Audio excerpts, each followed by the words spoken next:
Welcome to another episode of Fougere Family Adventures. Today, I wanted to share with you guys what I'm doing for my kokanee corn. We fish a lot of kokanee, and there's a lot of debate over shoe peg corn versus peaches and cream. Shoe peg corn is readily available in the United States. Here in Canada, this is your best option, peaches and cream corn. If you haven't done so already, please subscribe to our channel. And for the subscribers that are returning to view our video, thank you for your support. We really appreciate it.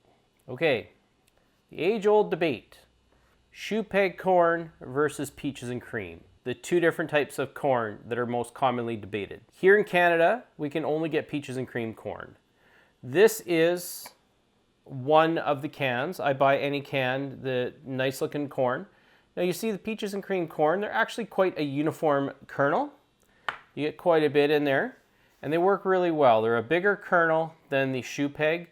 They are a little bit more yellow, if you can see that, but they do take on color well. There are some whiter kernels in here as well, so it just absorbs the color just as good as a shoe peg, in my opinion. If you look at the shoe peg corn, you can see the kernels are a lot smaller than peaches and cream. Now, there has been debate that the shoe peg corn is the better corn to use. I have been using peaches and cream corn for years now. The one thing I have noticed that at times, not all the time, the shoe peg corn can outfish the peaches and cream corn in the winter time. In the winter time only. I've noticed that the peaches and cream corn is my personal preference to use in the summertime. Mainly because the kernels are a lot bigger and we have nice aggressive kokanee here that are big kokanee that will smash that. Now the purpose of this is what? The purpose of the corn is primarily to be a scent chamber. So we have different scents that we can add and we can attract kokanee in, and that's what's going to entice the bite. So why not have a bigger scent chamber? I'm going to test out these two types of corn this winter. This is my first batch of corn that I'm making up for the winter. It's very easy. Get yourself a couple canning jars, and these I reuse them. So I've got these canning jars here. I have a cookie sheet here with paper towel. Normally I'll have a garbage bag on the table because this dye here, you do not want to get it on anything.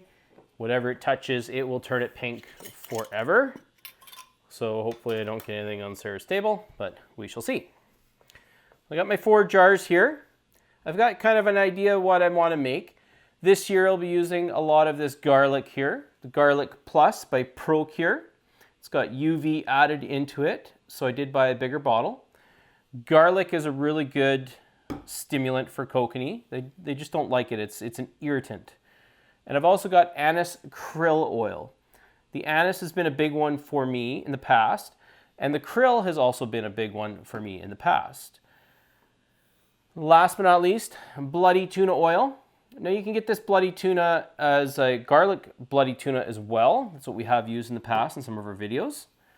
But primarily the two I'm going to be using are the garlic and the anise. Combine that with Pautzke's Fire Cure. It's already got krill scent in it. I really do like this. Or you can use the Fougere cure as well. Now for those that aren't familiar, you can get this at any fishing store. These cures are usually used for salmon fishing. There are smaller cures that you can buy for kokanee fishing that say they have stimulants and everything added into them. But I find these work just as well as the smaller containers, and these are more cost effective if you're fishing a lot. I'm going to grab some shoe peg corn, and I'm going to split the difference. I'm going to put half a can in here. I should mention both of these corns have been drained and dried. Always drain your corn out and drain it out as much as you can. As this stuff cures, you are going to have to drain it a little bit more because it does absorb, it takes all the water out of the corn. That's the whole purpose of this, is to take water out of the corn, and we're going to help that along here soon with some salt as well. I like the salt. I add a little bit of salt. Some people say you don't have to. Okay, going to add some salt. I probably should measure it, but I'll just put a touch of salt in each, maybe half a teaspoon in each one. That helps firm up the corn, draw that water out. Now, I have my choice of these two. I'll pick the Pautzke's all day long. It's got the krill. In a pinch, I will use the Procure. I did buy this to try it, and I just keep going back to Pautzke's Fire Cure. Okay, so be really careful with this powder.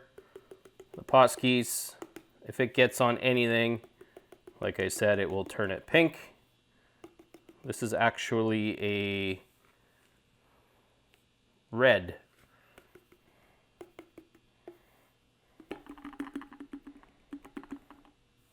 Now, as you can see, I don't really measure my stuff out. I probably should. A lot of people will. I'm going to grab my garlic, and I'm going to add the garlic plus to the shoe peg and the peaches and cream. Just a little bit there. You can add more later if you choose. If it's not garlicky enough, you can put a little bit in, or you can leave it that way.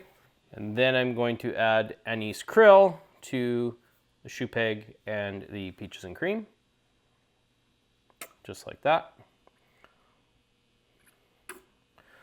I am quite liberal with it. I do put quite a bit on here, but it works for me.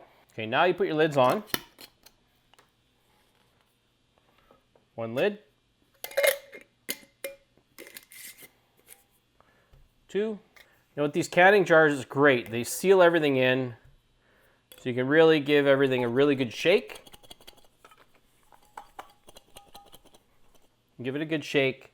That will settle down, and you are going to continue to shake it around, move it around, get that scent in every piece of corn that you possibly can. So as you're shaking, you'll just keep going. You get the idea.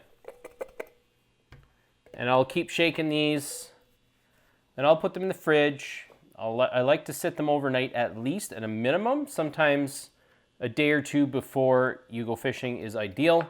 It gives that corn enough time to harden up a little bit so it'll stay on your hooks. I hope you like this video. If you haven't done so already, please subscribe to our channel.